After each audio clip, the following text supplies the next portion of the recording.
So Vice President JAGDEO, after leaving his regular Thursday press conference, has chosen to come. This is the Pond Trench. Yeah, brother. Area, and a lot of development has happened in this area, but promises are continuously made to these the different people in these communities. So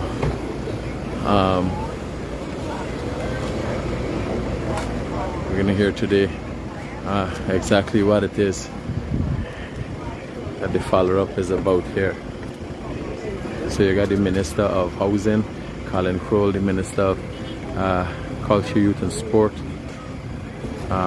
Charles Ramson Jr., the Vice President, the Minister within the ministry, within the Good afternoon, ladies and gentlemen. Prime Minister of the Office, Kwame McCoy, the Minister the Honorable Vice President, Dr. JAGDEO, as well as Ministers Public Works, from the people within the Ministry of Public Works, and also two councillors, Minister Indar, and also two councillors from Georgia. Thank you very much. I don't plan on keeping you very long.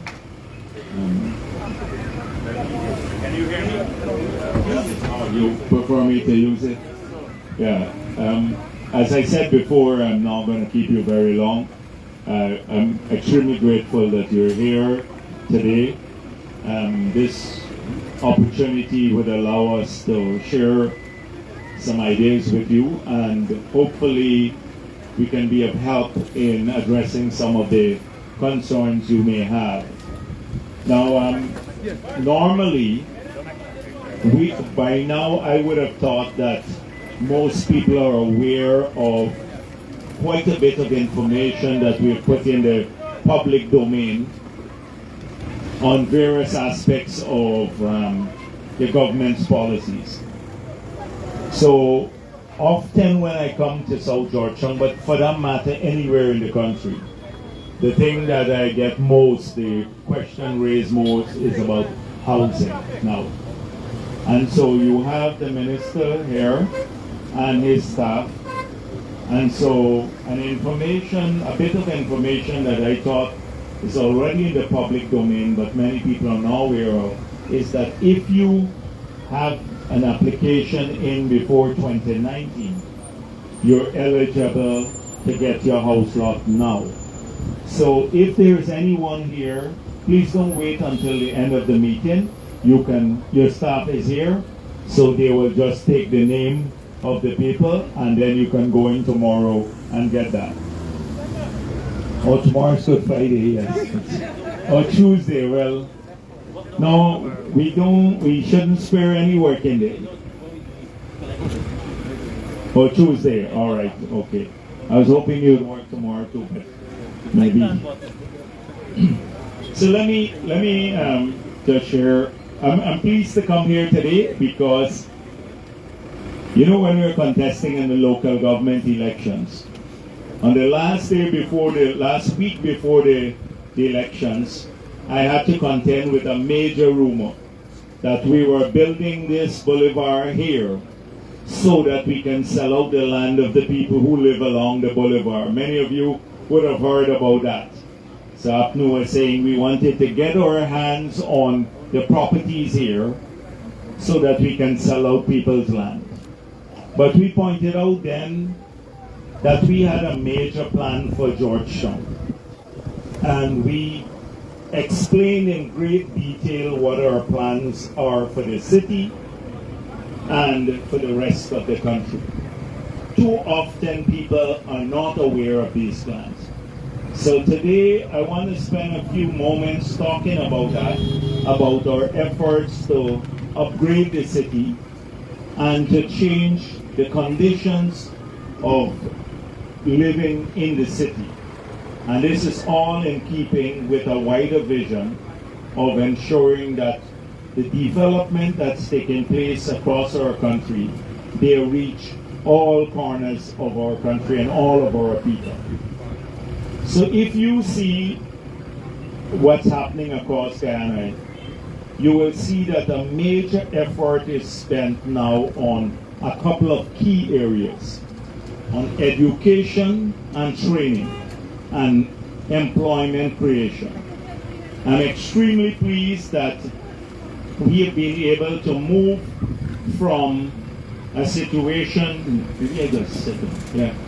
a situation where we have had a ton of unemployment in the pre-COVID period, and that we managed to get through the COVID period, which is almost 2 years of our term, lost to COVID, but we didn't waste time sitting on our hands. We've been working to reboot the economy, as a result of which today we have labor shortages in this country. Labor shortages. So I need to make a call. I'm going to be trying to get this out. So you can continue. So we have labor shortages in the country now. Here in Region 4, many people who are looking for a job, if you need a job, we can find a job almost immediately. And we have now trained about 20,000 people in skill training. So guys, the Vice President is laying out what plans the government has for the communities and the development of these communities. And as he alluded to the fact that these communities, when promised development before the election, APNU had said that the planned development here was intending to steal in people's properties. Now the development has happened, and you see the asphalt roads here, parkways, that the communities could use, the people here could use, and this goes all the way to the La Penitence Market. It starts from Cemetery Road and comes all the way on this side of on the southern side of this road is concrete roads, and also these communities have concrete drains also they've received. If you see the nice concrete drains they've received, all of this, all of these were promises that were made and delivered, and now again follow up by the Vice President, and to hear what are some of the concerns of the people in the community, what are some more of the things they want, and I am very grateful that people could have their voices heard. You know, a piece of time it used to be only the Guyanese critic. You could get to cry your story and put your plight out there through the Guyanese critic. Now you could talk to the government officials directly. The Vice President is here, and ministers are here expressing what are the new developments that are going to be implemented in the communities. Because we have some persons in the resort. Yes, I know. Right, because we have some issues here. Anyway, repeat that. Yeah, so I'm saying about, I'm reminding that we spent $1.1 billion on this road. And the connector roads, about 20 of them throughout here to the other communities where the traffic would normally bleed in here to take you into town, take you out of town. We spent another $325 million. So did you want to announce us how the new works that will happen in the community? Okay. So we have 7 more roads in this community that needs to be done. More roads in the community. It's Ian Street, it's Hawk Street, Hill Street, Bar Street, Bellier Street, Albert Street, and Radgibbet Street. But those will be done by the Ministry of Public Works Special Projects Unit. And those are about $102 million over cost. So you can see that the entire road network in this entire community, every single road will be a new road, either a concrete road or now we are putting asphalt in some of it. So that gives you an idea of what we are doing directly in Almaistan. But the connecting communities, east, west, north, sideline dam, all of those we are doing as well. Right?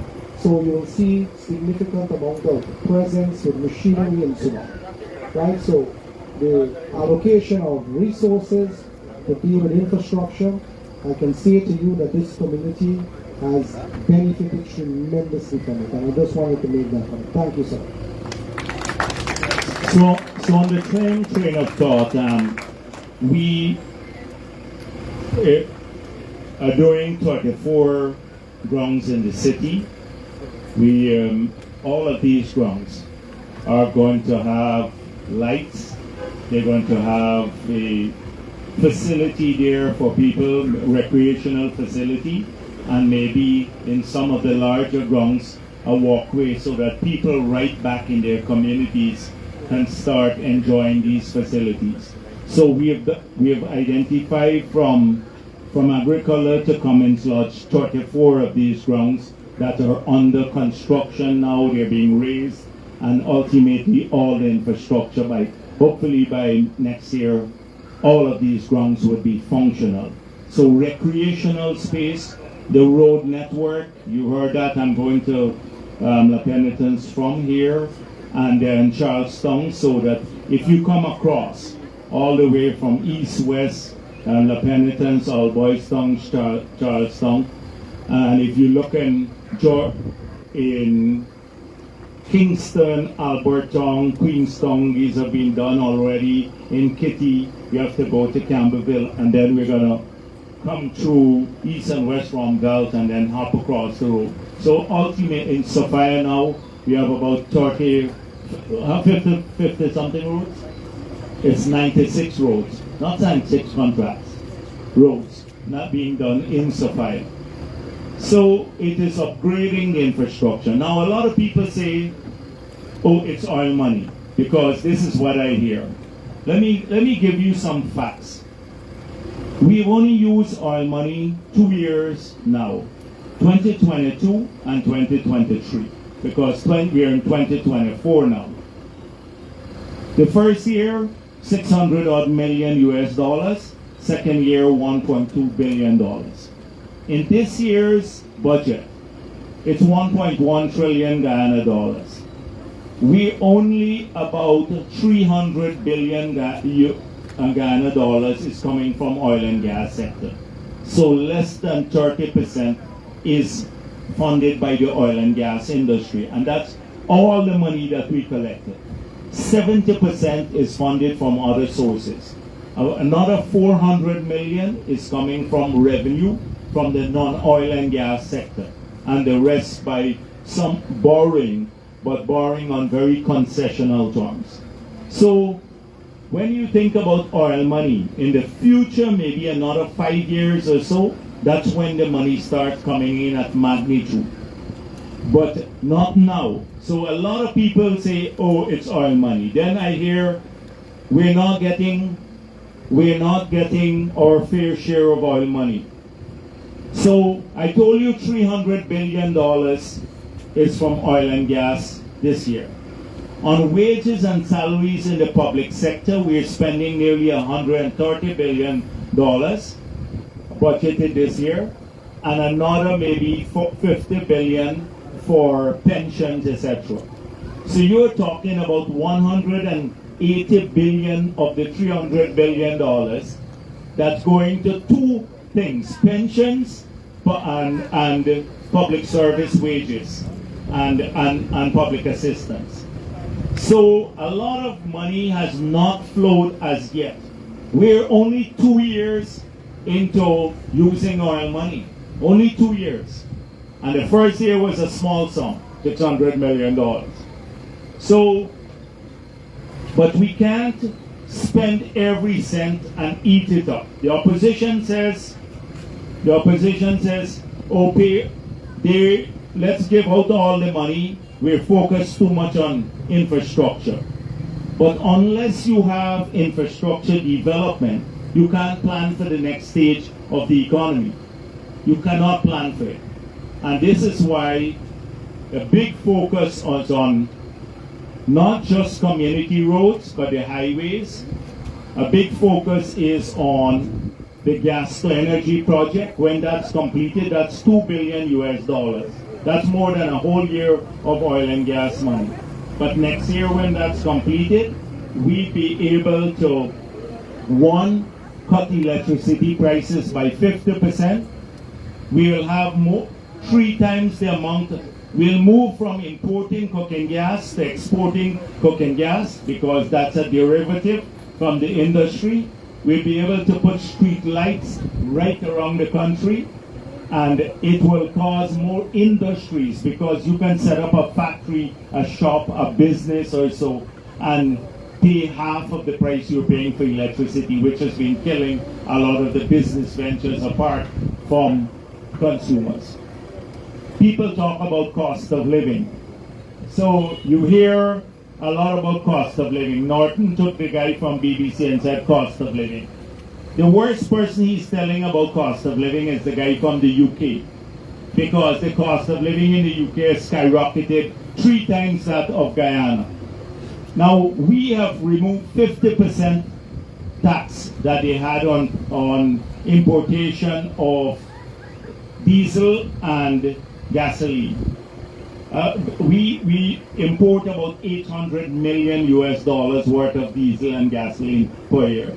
That's $400 million of taxes foregone.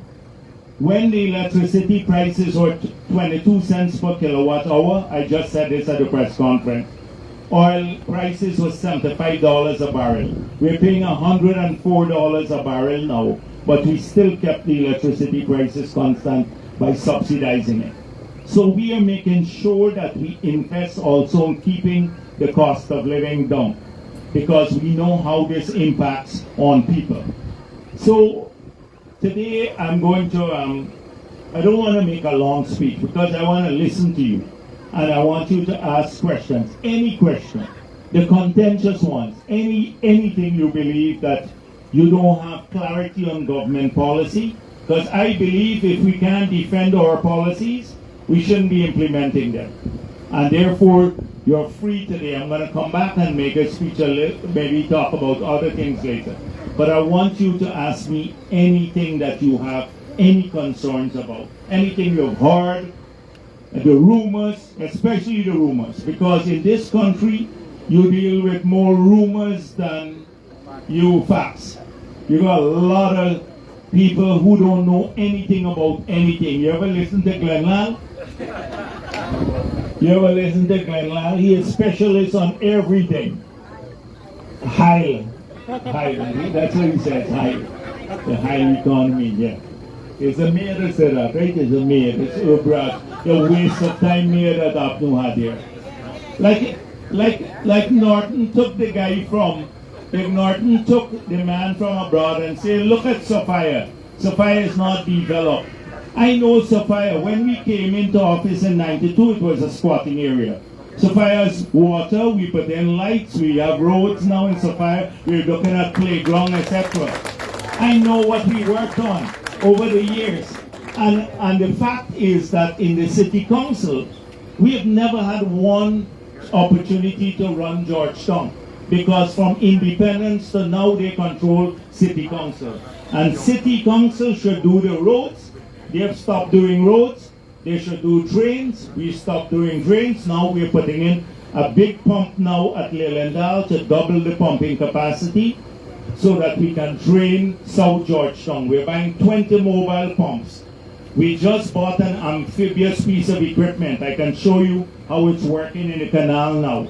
For all the areas where people are squatting along the side of the canal, they were spreading rumors to the people. We remove them.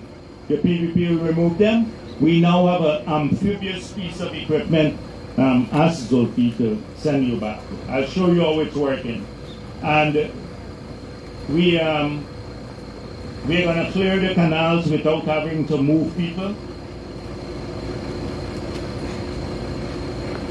So for those of you who've just tuned in, the Vice President is updating the persons in this community about what the new development is. Some 9 more roads are going to be completing the Albaistown area. And again, this here is a brand new area that was developed,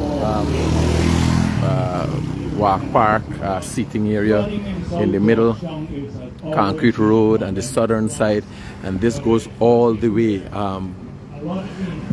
concrete lamppost. This go all the way up to the La Penitence Market, right? From La Penitence Market all the way back down to Cemetery Road. Double lane bitumen road and then actually double lane, single, but you know, 2 cars could pass side by side. As you see, 2 cars are passing side by side, and also their cars park on the side while 2 cars are passing. So you got 4 lanes of road here, and look at the kind of walkway that is here that people could use. You got benches where people could sit down. You got way down at the other end, there's fun park for the children and so on. And this goes all the way. This is the development that has happened in this community just within 2 years.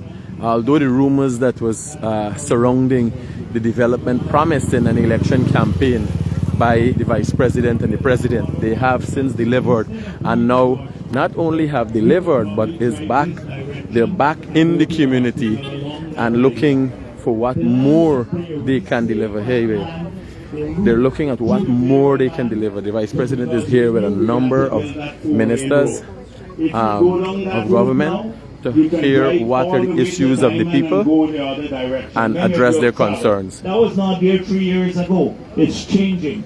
In a few, by next year, from Aubrey Barker Road, you will be able, we are widening the road to connect to the Oval bypass. So you can go all the way to the bridge and drive over to on a high span bridge across the river and go to Crane, cut down the waiting time. There are lots and lots of changes. So all the properties and everything here in South Georgetown, the value will go up.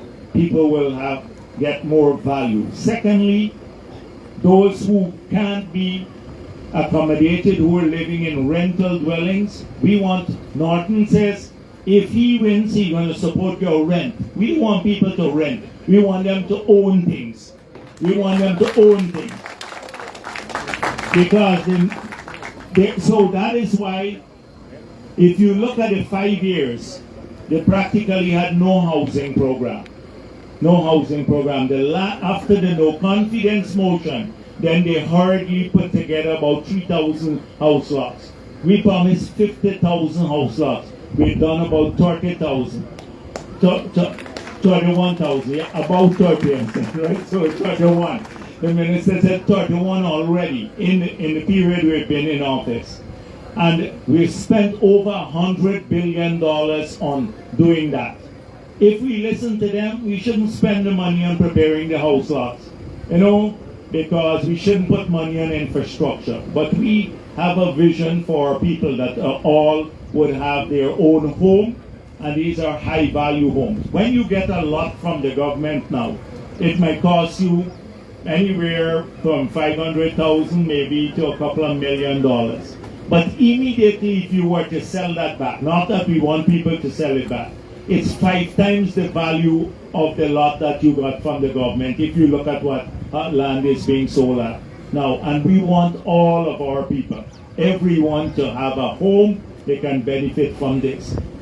So today, if the healthcare is going to expand massively in this country, 12 new hospitals.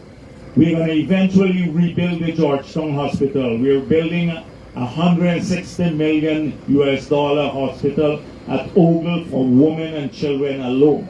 That would specialize on women and children. So you from South Georgetown, you can access that easily here too. There are lots of people. Today, I don't want to go through it because I just overload you with information. So as I said before, please ask me the questions, and maybe through the questions I can get to the answers. So thank you very much. Yes, right, go on.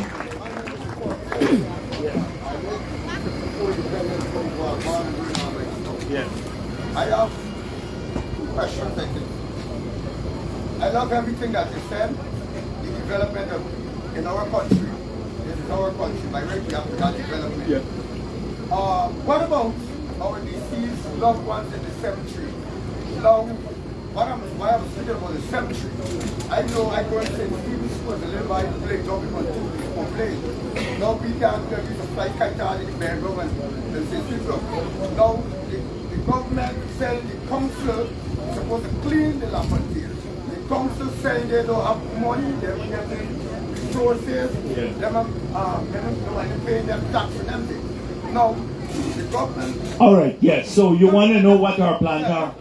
The government, the local government ministry control the council. We have the council work on them. Now, if the council cannot do it, why the government show one of the greatest love, our loved ones over there, that we government, that we put there, can do it and show council and the opposition. But hey, y'all don't want to do it, we're going to do it to please our people in this community. All right. So there are lots of things to be done. Right. Okay. So the thing is that there are lots of things to be done. We got to get down. I agree with you that we have to be able to go and show respect to the deceased. But right now we're trying to deal with improving the conditions of the living too. Our kids don't have recreational space in Georgetown because a lot of the grounds are overgrown with bush. They're flooded, they don't have lights. I just told you we have a multi-million-dollar program to rehabilitate all the grounds in the city. So you gotta start somewhere. Like if you got a house to fix up, you gotta fix some of the important things as you go along. So that's the first thing. We've taken over from this city council the fixing of roads in the city. So we know they were not going to fix any roads, so we're taking that over, the fixing of roads. We built that dump site, we moved it out of the city. We spent nearly $15 million to move the dump site from here to Eccles. So that's for city garbage too. We're taking over drainage now, not taking it over fully, but we've been maintaining the pumps, we put in the pumps. This city council doesn't collect revenue, and it's a substantial sum of revenue, and they pay wages and salaries. They don't do much more. But we will fix the cemetery. We will clear up the cemetery, etc. Just give us a little time. We're doing a road through the cemetery, all of the areas. Eventually, all of those things will be done because we believe in clearing up the burial grounds and all of those things too. But we can't control. This is an independent council. So although they fall under the ministry, you can't tell them what to do. Now we have 11 councillors now. The PPP used to have 2 at one time. Our strength in the city is growing every day because we are working, and now we have 11 of the 30. We were hoping that if we won it this time, then for the first time since independence, we would have shown what work we can do in the city too, from the city council. But we didn't make it, but there's always a next time. We work hard, and we believe in working hard to get people's support, not to bully them or use racism or anything like that. We want to be judged based on our work in the communities. So we're going to get around to that. But you don't have a cooperative council. Even the market to collect the garbage, they don't even want to do that, pick up the garbage. Sometimes people come and call us all the time. So they do get revenue, but often it's misapplied. They have not had audited statements since when? When they had their last? 2017. 2017? Those are special audits, not no. 2007. They don't have. At the national level, we have to have audited statements. 2007, they don't have audited statements. So now we can't tell how much money they collected, how much was expended, and what it was expended on. Because only the audits can verify those numbers. You can have financial statements, but you can put anything there. And the special audits showed lack of accountability. So we have to work, we can't do anything. This is democracy. They have control of the city now, but we'll keep working with them. Not if they become a humbug, we bypass them. If they become a humbug, like they're trying to block their hotel, claiming they own the land. That's a $340 million hotel, 5-star hotel. over 400 rooms that would employ between 500 to 1,000 Guyanese. You remember the Marriott? How they were opposed to the Marriott? They said, I own the Marriott, that they would turn it into a hospital. Look at the staff. You go into the Marriott now and see who's benefiting. It's our people, and it's 100% owned by the government of Guyana. And it's one of the most profitable hotels anywhere in the world. And then they used to say it's a white elephant. So we can't be bothered by these things, but to come back to your point, we will do that eventually. Okay? It will be done. All right, let me give someone else another chance. Yes, please. Yes, sir. Mr. President, panel, first of all, thank you for visiting the community. This is one of the first I've had as a child growing up here to recognize a government involvement at this level. So appreciate your presence, so thank you.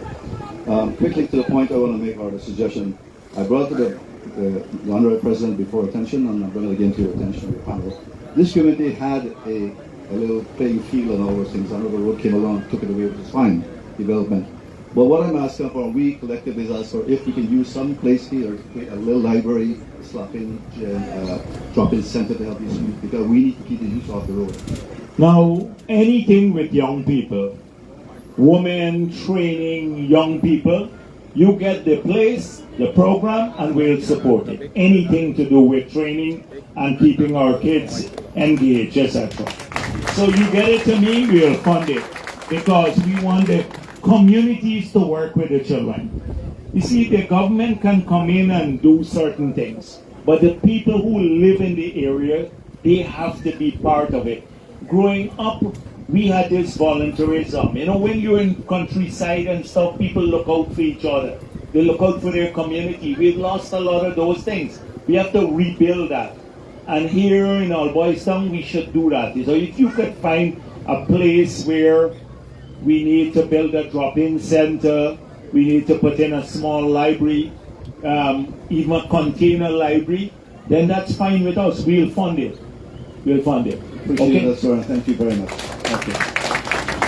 Yes, yes.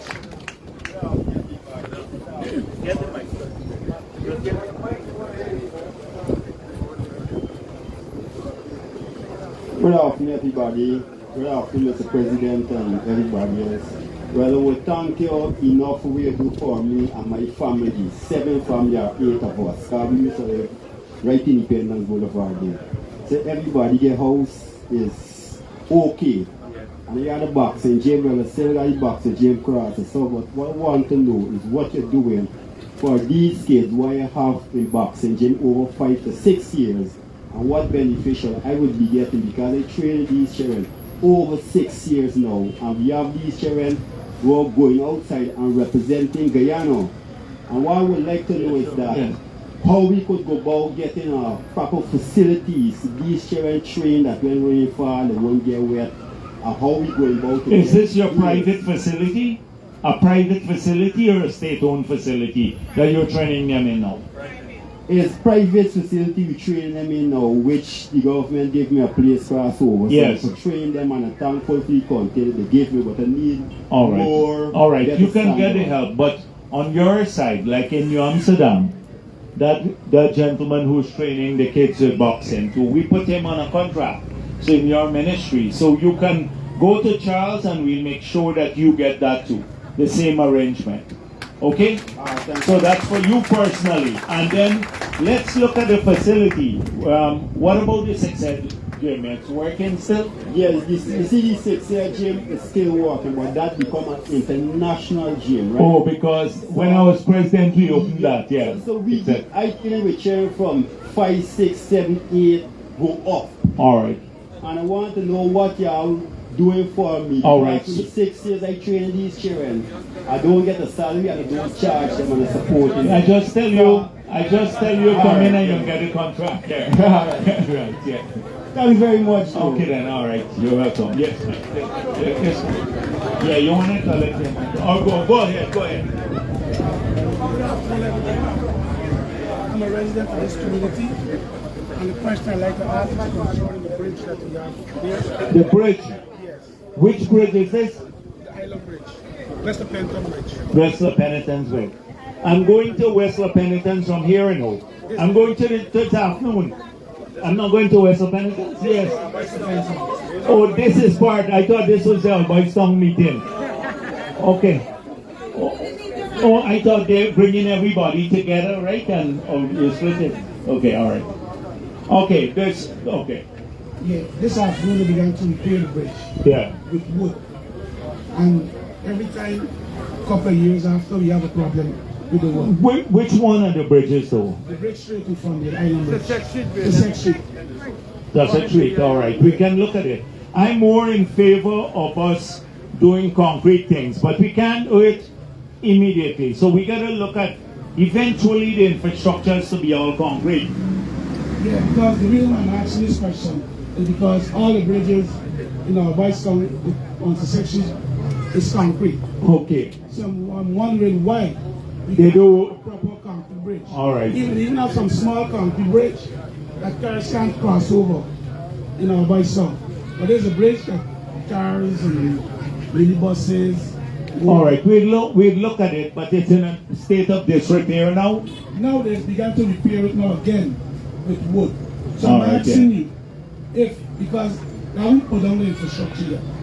So I'm asking you. All right, let me have them look at it. We'll take his number too, so we can have a look at it. Just give them your number. Look at the Ministry of Public Works people. Yes, this one. Yes.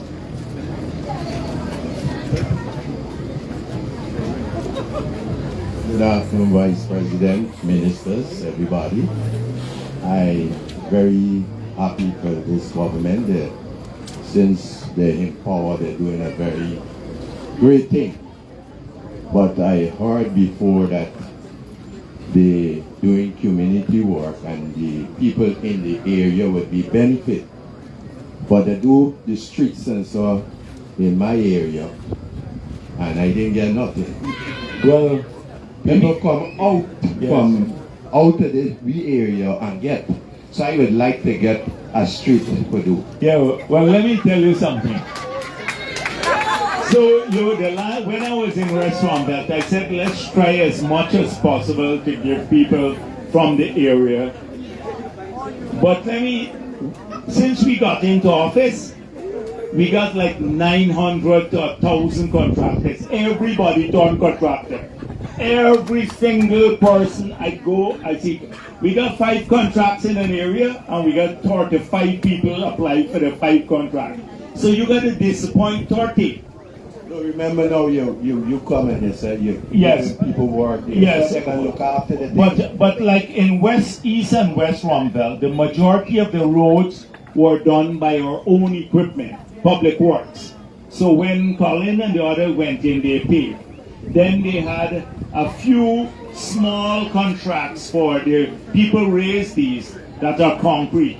So the walkways and stuff. So we give out those. But you have more contractors who came to that meeting and registered than we had contracts who came only to those meetings. Right? So 56 came to register there. So everybody now trying to get, and it's a good thing that people want to do something, and I like that because people not sitting down anymore. Everybody want to hustle, but you got to bid too. Remember, the competition is getting stiffer because if everybody is there.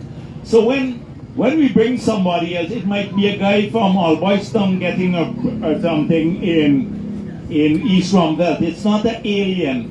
It's a Guyanese contractor, right? Who from Georgetown, who's getting the work.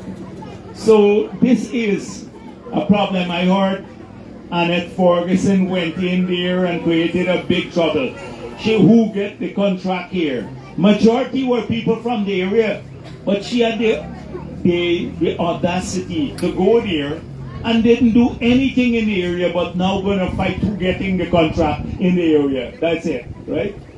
So she wasn't concerned that the work is being done. This is the typical Abno way. So make sure, take a shot at it, register with the Public Works again today. Yeah, I register, yes, All right, okay. that's what I'm saying. All right. Some people is supposed to get before me. But in no. I understand. On a I serious note, understand. we know we have to bid and everything. But a councillor that's be in the area and the councillor that's give the area people a first preference. Right? Yes, first preference. All right. You see? So at least I'm here to take my name and they're going to take the name into again. something. They'll take your name again, right? Renegade. You know your name? We name. Claudine Ben. This, Look, what no, is what the your name? Hello. Well, we didn't win now, Vice Town, you know. Don't like to be vice president. All right. Who is the councillor for this constituency? What's his name who won? You barely beat Ellis.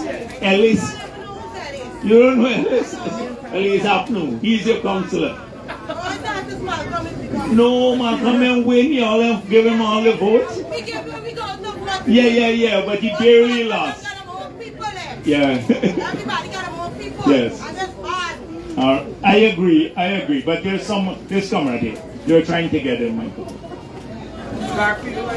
Right, yes. Okay. All right. Yeah, go ahead, yes. No, go ahead. Yeah. Good afternoon. My problem is sanitation. If you pass by the east and west bridge, on the side here, it's not atrocious. Septic tank, garbage, water flowing through there. Especially on the market side, they have a little canal there, they water flowing to the next trench. It's stagnated because of garbage there. The garbage. Correct, blocking up the bridge. But you all got to deal, our councillors in the city council got to tackle this. Because, you see, there are things that we can do. We have to look at some big things too, getting the roads and stuff, but you got to be supported by the council to clear up at least the garbage. But they don't do anything. We got to clear up garbage too. The garbage. And then everything is on government. Like they only got to collect taxes and sit at city hall now. So we got to do roads, drain, garbage, everything. But it's not smelling good at the moment. I know. But let's visit and carry the city engineer and the mayor. You don't come around to these areas. By the way, this councillor here, he beat the mayor in his constituency. He won from the mayor. And then Apno bring him back after this gentleman beat him in the area. He won in that area. Yes, go ahead. Good afternoon to everybody. I'm Mr. VP JAGDEO. First, I must say what I'm about to say is have nothing to do with no political affiliation. It's my views on the questions I need to ask and be informed about. Then I will ask what I actually need for my personal self. Alright, let's get on to it. First, based on all the rhetoric going on about this controversy and the Venezuela border, I see the start up again. I'm one of the people that is always against these amount of Venezuelans come to Guyana, although I understand that around the world people do migrate from time to time, countries rise, countries fall. But with Maduro actually acting up again, trying to incorporate part of our country, I'm not really hearing a strong, I've just seen interviews with Mr. President Ifanali on TV. I'm not seeing a strong action towards preparing Guyana citizens of not being knowledgeable in the eventuality of something that was to take place, and the tracking of these amount of Venezuelans migrants into Guyana. There's just one. Anyway, my second topic will be based on our oil business. I'm one of the persons that actually criticized the oil deal based on both governments on how they actually did it, and I think that if you would track the history of oil deals, minimum would be 10%, and we are actually receiving less than that. And your administration has promised to renegotiate that deal. I think it's due. Anyway, the bottom line of it is that I would hope that something better could be done for that, because I think that Guyana deserves a far better deal for our resources than what we're getting. Okay. So I have about 2 more points if you want me to talk. No, but I want to give others a chance to. So come to your personal stuff. Right, come to your personal, yeah. My personal issues that thing I hear for is that getting grants from the previous administration, I found it very hard.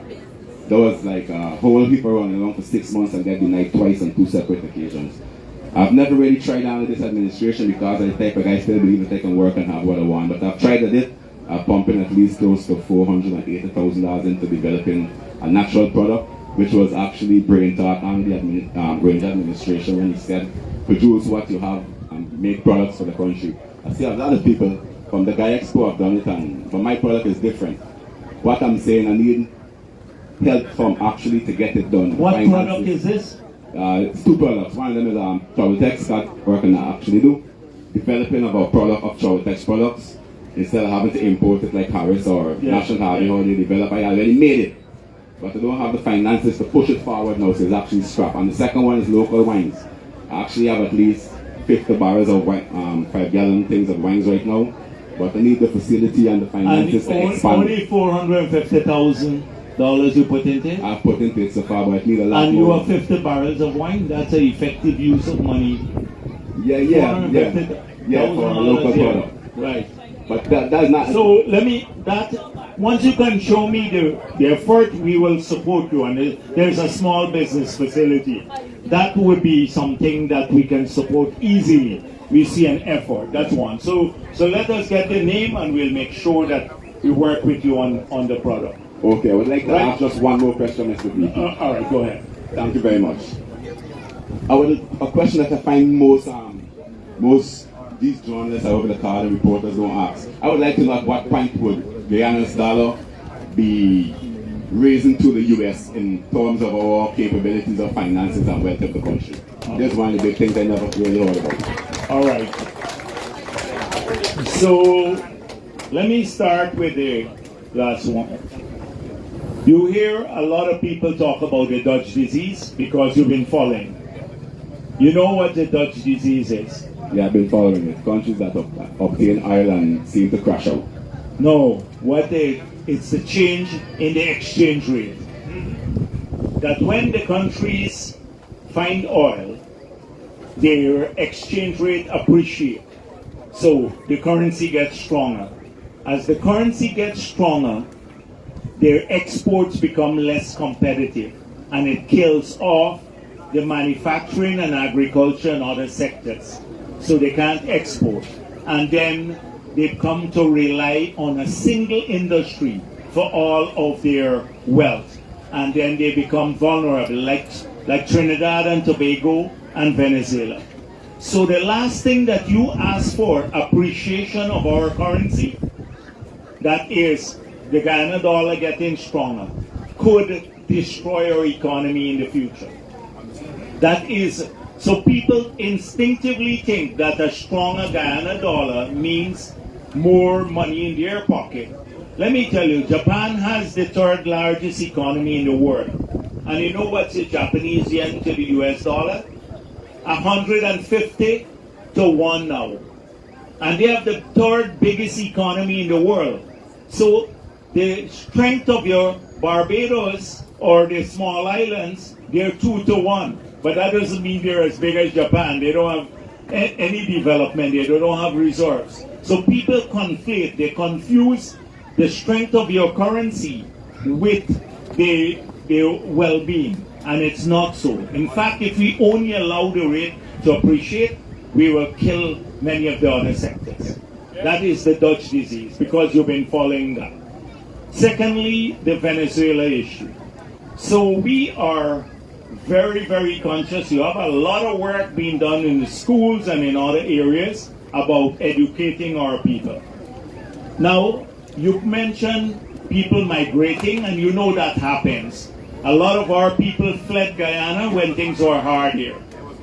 You want a migrant. And so you expect when people go to another country, we want them to treat our people decently. So we should do the same thing for people who come here, who are fleeing hunger.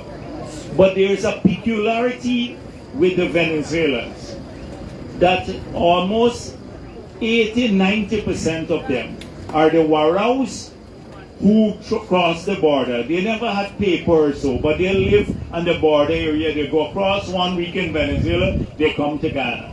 They're almost like our own people on the border. And then most of the others have a parent or someone else or grandparent who may have been Guyanese. So they may speak Spanish, but they are of Guyanese heritage. Our constitution gives them equal rights like with everyone else. So the APNU was saying we're bringing these people to have them vote for us. Yes, today at their press conference they said, oh, they're not finding too many Venezuelans registering. Must check the press conference today. So we have to treat people, but we also have to keep our eyes open because they can become a Trojan horse. Venezuelan government can plant some of them to undermine us too. So our security forces are keeping a tight watch on that issue. On the other thing, you said a couple of things. You said that both governments signed the contract. Well, that's wrong. We signed a contract, an exploration contract in 1999. The exploration contract when Suriname we had issues with the gunboat. Exxon declared force majeure. I had to get that border settled, and we went to the UN Convention on the Law of the Sea, and we had a settled boundary with Suriname after so many, almost centuries, maritime boundary. Exxon resumed exploration. They found oil under the contract we had with them, the exploration contract. In 2016, they signed a production agreement with APNU. It's a production agreement. That is the contract we have today. At that time, when we gave the exploration contract, we were begging people to come and explore basically. They knew we had 3 billion barrels of oil. They signed that agreement. That's one. You said something I promised in opposition to renegotiate. Every time I can show you a press conference I had 3 weeks before the elections, and I said, we believe this is a bad contract. It's lopsided. We will fix it like we did now. We moved the royalty rate to 10% for future contracts. We have now moved from a 0 tax to 10% tax, corporate tax. We've reduced the share dedicated to cost recovery. But I said we will not renegotiate the contract. This was in opposition. We had the courage to say it from opposition. If you go to that. Now Glenlal and the others are misleading people in Ramjatan. I said that. I can show you a video clip in opposition. If you're interested, where I said we will not do so. Because, and for the following reasons. Because if we do that, you stop the investment. Now, Exxon has invested already about between 50 billion to maybe 60 billion on their program there. Do you know how much money we have in Guyana in the whole banking system? We have less than $10 billion. And they invested nearly 50 to 60 billion dollars. And all the money we have in our banking system from private savings and corporate savings is less than 10 billion US. So then you see the magnitude of the investment that we can't handle. So I don't want to continue that too much, but because we can have a long discussion. So guys, JAGDEO, Vice President JAGDEO is listening to the concerns of people. Some people have more personal concerns than community concerns. For me personally, I think some of the discussions are just a waste of time, but nonetheless, I am not somebody asking for anybody to vote for me. And the Vice President is on the ground here and addressing the issues of the people.